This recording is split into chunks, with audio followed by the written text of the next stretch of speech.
ஒரு கையளவு மேகத்தை பார்க்கும்போது ஒரு பெரும் மழை இறங்கும். இன்னைக்கு இந்த இடத்துல ஒரு பெரும் மழையை நாம பார்க்க போறோம். வழிநடத்தப்படும் போது செங்கடலிலே பார்வோனின் சேனை விழுவதற்கு இந்த மேகத்தான் காரணமாயிருந்தது. அன்னைக்கு மோசேயின் கூடார வாசலிலே ஒவ்வொரு நாளும் வந்து நின்று மோசேயோடு ஒரு சிநேகிதனை போல பேசினது இந்த மேகத்தான். ஹல்லேலூயா.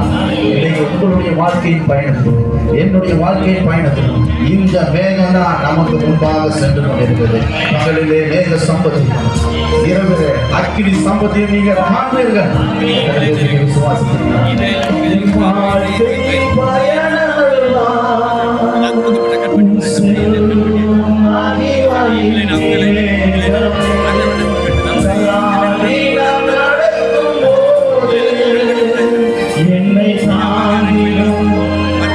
அந்த வேகத்தை சொல்லலாம்.